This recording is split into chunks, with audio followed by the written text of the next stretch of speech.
हरदोई सुरक्षित सीट पर चौथे चरण में 13 मई को मतदान है। यहां से भारतीय जनता पार्टी उम्मीदवार के रूप में मौजूदा सांसद जयप्रकाश चुनावी मैदान में है, जबकि इंडिया गठबंधन ने अपने प्रत्याशी के रूप में 3 बार सांसद रह चुकी श्रीमती उषा वर्मा को टिकट दिया है। बीएसपी से भीमराव अंबेडकर भी अपनी किस्मत आजमा रहे हैं। बात की जाए हरदोई के मतदाताओं की तो यहाँ 19,10,485 मतदाता हैं, जिनमें लगभग 10 लाख पुरुष और 9,09,000 महिलाएं मतदाता हैं।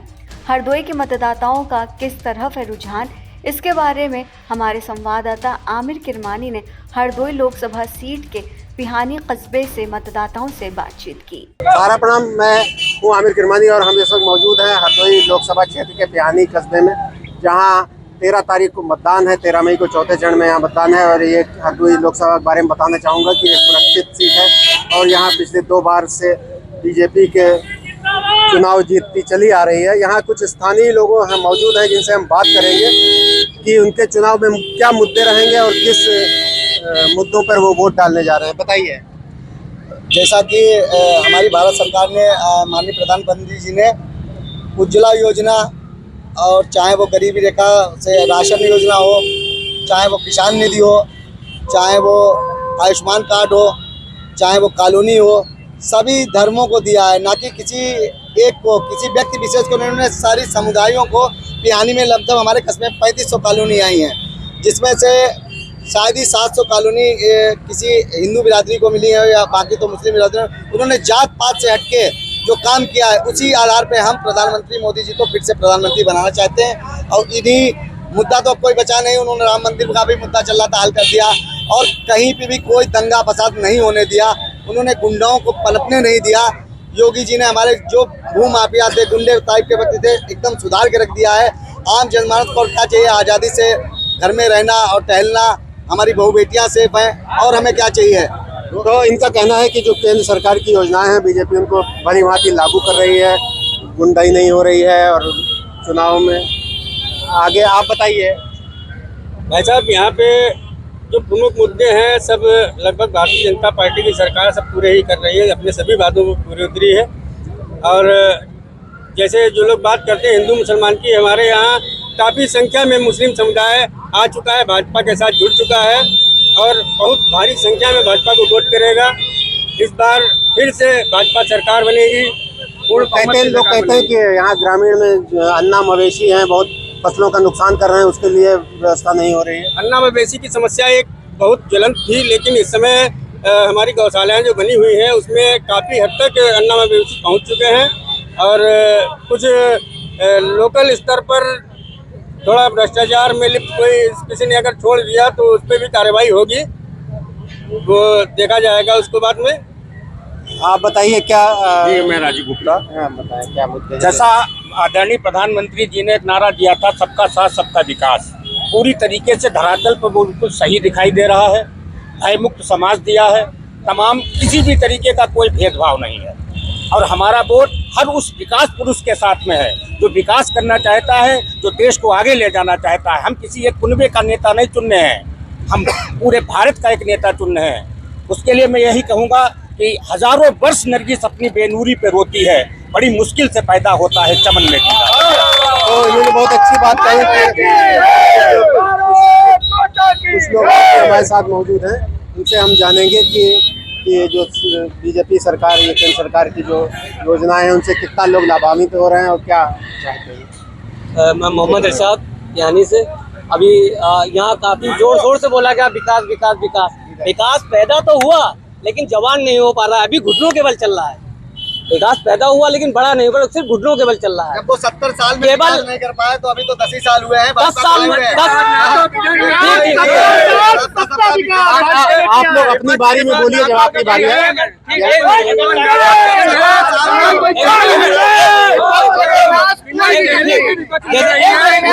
घुटनों के कहाँ चल रहा है, कहाँ चल रहा है? आप लोग अपनी बारी में बोलिए, आप सभी से टीवी की डिबेट नहीं है। 18 साल लगते हैं, अरे उन्होंने 70 साल के हो गए, समझ में आया। जैसा अभी उन्होंने बताया कि 70 साल बनाम 10 साल, बिल्कुल 70 साल में कांग्रेस के ऊपर कितना कर्जा था? आप लोग पढ़े लिखे गूगल सर्च कर लिया। 10 साल में बीजेपी गवर्नमेंट ने इंडिया पे कितना कर्जा किया, आप लोग बता सकते हैं कोई लोग ये बात? इन 10 सालों में 10 साल, एक मिनट। और दूसरी चीज, वर्ल्ड हंगर, भूखमरी में भारत कितने स्थान पे था, आज कितने स्थान पे है?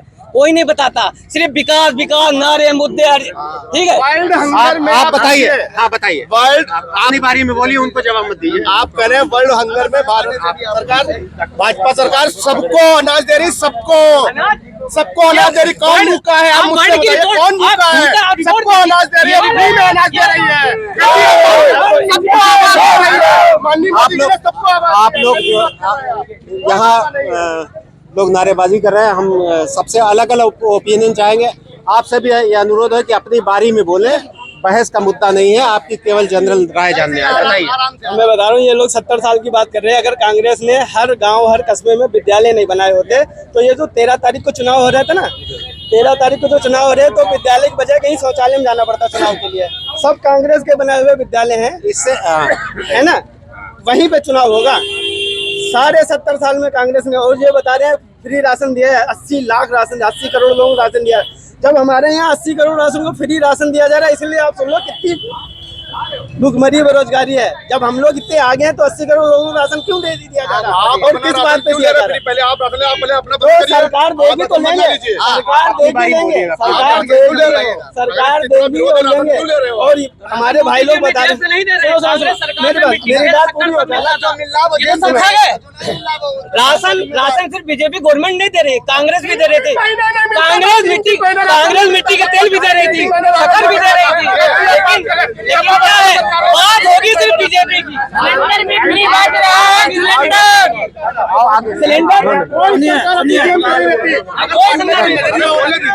पहले की सरकार योजनाएं भेजती थी पर यहाँ के दल्ले खा जाते थे।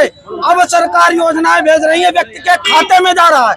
पहले राशन भेजते थे, 4-4 महीने राशन नहीं मिलता था, कोटेदार खा जाते थे। अब कोटेदार की औकात नहीं, 1 महीने का गल्ला खा जाए, एक व्यक्ति का यूनिट का गल्ला खा जाए। सरकार है, मोदी जी की नीतियाँ हैं, मोदी जी की नीतियाँ हैं, मोदी जी की नीतियाँ हैं कि व्यक्ति के अंतिम पायदान तक योजना पहुँचे। तो केंद्र सरकार की योजना यहाँ जन जन तक पहुँच रही है, ऐसा इनका कहना है कि पहले राशन मिलता था तो लोग खा जाते थे, बिचवनिए हावी थे, और अब सबको पहुंचा रही है, सम्मान निधि भी मिल रही है। आप बताएं क्या कहना चाहते हैं आगे? जैसा कि मैं बताना चाह रहा हूं आप सबको, 2014 की पहले की जो सरकारें थी, चाहे किसान भाई हो, यहाँ जितने भी किसान भाई खड़े उनसे पूछिएगा कि जब उनको डीएपी यूरिया चाहिए होती थी, वो सुबह से लाइन में लगते थे, शाम तक उनको यूरिया डीएपी नहीं मिलती थी। आप महिलाओं से पूछिए, जिनको सिलेंडर मिलने के लिए चाहिए थे, एक दिन रात में लगते थे, अगले दिन सुबह तक शाम तक सिलेंडर मिलता था। लेकिन सिलेंडर के दाम भी तो 3 गुने हो गए। हो गई, ये बात आपकी बिल्कुल सही है, लेकिन ये समझिए कि हमारी सरकार ने, भारतीय जनता पार्टी की सरकार जब से आई है, उन माताओं बहनों के जिनके घर में चूल्हे नहीं थे, उन्होंने उज्ज्वला योजना के माध्यम से चूल्हे दिए हैं। गैस और पेट्रोल के दाम कम होने चाहिए कि नहीं होने चाहिए? ये केंद्र सरकार का मुद्दा है और ये कम हो जाने चाहिए। हालांकि जो 2014 से अभी तक की जो सरकार ने योजनाएं दी हैं, आप पिछले 70 सालों में, हमारे यहाँ इतने भाई खड़े हैं, हमको ये बता दें कि 10 साल और 70 साल में अगर कांग्रेस सरकार ने ये कुछ किया होता तो ये किसान भाई यूरिया और डीएपी के लिए लाइन लगते थे, ये नहीं होता। 10 साल में ना कोई किसान लाइन में लगा है, ना कोई जनता लाइन में लगी है, ना सिलेंडर की कोई समस्या हुई है, ना कोई समस्या हुई है। तो इनका कहना है कि कोई समस्या नहीं है, सब ठीक चल रहा है और अगली बार भी मोदी जी को प्रधानमंत्री बनते देखना चाहेंगे। हमारे साथ एक किसान मौजूद है, उनसे हम जानेंगे कि जो एमएसपी का वादा किया गया था और जो किसान की लागत बढ़ी है, उस पर क्या कहना चाहेंगे?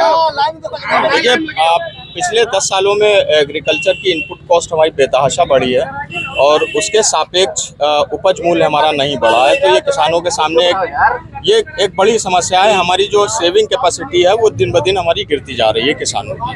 तो इसका खामियाजा जो है किसान भुगत रहा है। ऊपर से जो छुट्टा, आपके इलाके में गौशालाओं क्या स्थिति है? गौवंश क्या नुकसान तो नहीं पहुँचाते?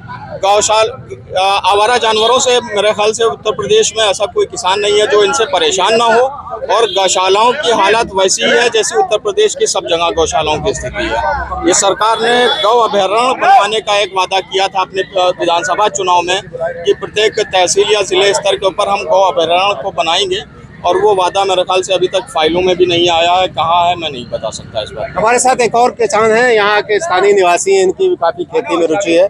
बताइए, खेती से कुछ लाभ हुआ है किसानों को? बिल्कुल लाभ हुआ। एमएसपी मिल रही है आपको जो वादा किया था? बिल्कुल मिल रही है एमएसपी। लागत में जब कमी होगी जाके तो किसान को 100% फायदा होगा, उसमें कोई दो राय नहीं जा करके।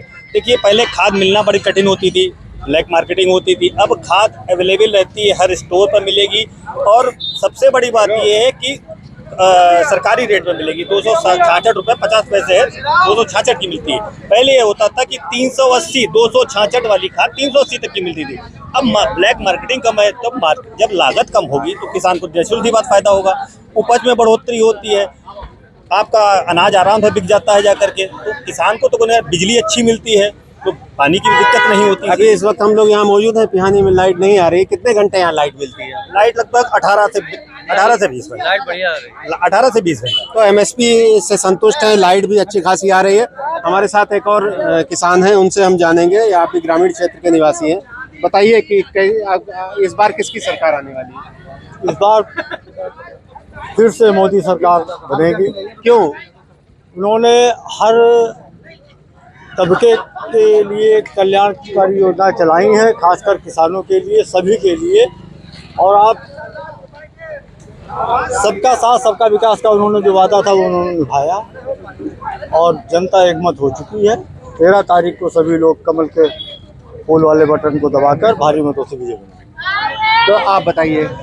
हम बता रहे हैं, अब की बार पूरे मोदी जी ने जो नारा दिया है, अब की बार 400 पार, वो नारा 100% सत्य होगा और 400 पार सीटें जाएंगी, क्योंकि मोदी जी ने विकास किया है, सबका साथ सबका विकास, हिंदू मुस्लिम का भेदभाव खत्म किया है। आज हमारी पिहानी में लगभग 90% मुस्लिम बीजेपी के साथ जुड़ चुका है, बीजेपी की जय जयकार कर रहा है, मोदी जी की नीतियों से प्रभावित है।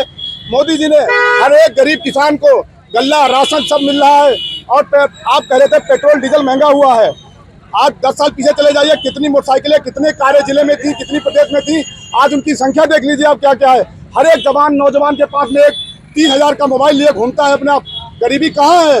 गरीबी सब दिखाए बनाए हुए हैं। अभी आप जितना राशन है सर्वे, आपके पास पैसा है, इसका मतलब ये नहीं कि मेरे गरीबी पास नहीं है। मोदी जी ने कहा है कि 80 करोड़ लोगों को राशन दिया जा रहा है, तो क्या वो गरीब नहीं? नहीं, वो गरीब हैं। आपकी जेब, हम कह रहे हैं वो गरीब हैं, गरीब को राशन मिल रहा है। आज मोदी जी का ये डंका बज रहा है पूरे देश में। पहले आतंकवादी घुस के जगह जगह हमला करते थे, आज कहीं आतंकवादी गुंडा माफिया नहीं है। योगी जी ने कहा था जमीन में मिला देंगे, तो गुंडा माफियाओं को जमीन में मिला दिया है। और हमारी सरकार में आप अभी यूक्रेन में युद्ध हुआ था, हमारे भारतीय नागरिक वहाँ फंसे हुए थे, हमारे हिंदुस्तान का झंडा लेके जो हमारे नागरिक चले, तो किसी की हिम्मत नहीं हुई कि हमारे झंडे हमारे नागरिक की तरफ देखते। ये मोदी जी का है। यहाँ नगर पालिका क्षेत्र के निवासी है, नगर पालिका की क्या स्थिति है यहाँ? नगर पालिका की स्थिति बहुत बढ़िया है, जो काम होता आता है वो काम बरोबर होता है। नंबर 2 की बार लाइट की भी व्यवस्था बहुत बढ़िया है। इस सरकार में लाइट की व्यवस्था इतनी बढ़िया हो गई, पहले हफ्ते में आती थी, वो भी नहीं आती थी, समझे। हम लोगों को कोई कमी नहीं, कोई परेशानी नहीं, यहाँ पे सब लोग आराम से रह रहे हैं। हाँ, आप बताइए, आप युवा हैं, क्या चाहते हैं, कैसी सरकार होनी चाहिए युवाओं के लिए? होनी चाहिए, क्या होना चाहिए बताइए। सर हमें पढ़ाई के चक्कर में अभी के बारे में इतना पता नहीं। नहीं पढ़े लिखे हो, कितना पढ़े हो? हाई स्कूल में तो आगे किसकी सरकार हो? रोजगार की सरकार होनी चाहिए, या राम मंदिर की होनी चाहिए, या फ्री राशन की होनी चाहिए? राम मंदिर की होनी चाहिए। तो इनके लिए कोई अभी विशेष मुद्दा नहीं है। अभी आप बताइए क्या चाहते हैं, कैसे? यही चाहते हैं क्यों? विकास हो रहा है, हम लोग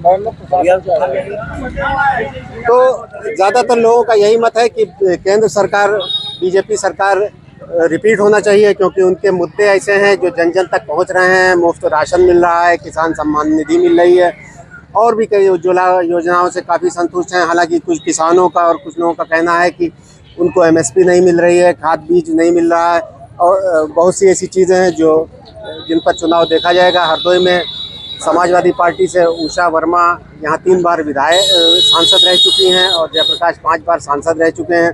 तीसरे प्रत्याशी भीमराव अम्बेडकर हैं जो बीएसपी से चुनाव लड़ रहे हैं। इन तीनों के बीच कांटे की टक्कर है, लेकिन समय बदलते बदलते किन दो में मामला सिमट जाएगा और किन दो के बीच हार जीत के दांव लगेंगे। फिलहाल हरदोई में तो स्थिति आमने सामने की टक्कर दिखाई दे रही है। 13 मई को यहाँ चौथे चरण में मतदान है और 4 जून को रिजल्ट आएगा तो सबके सामने होगा।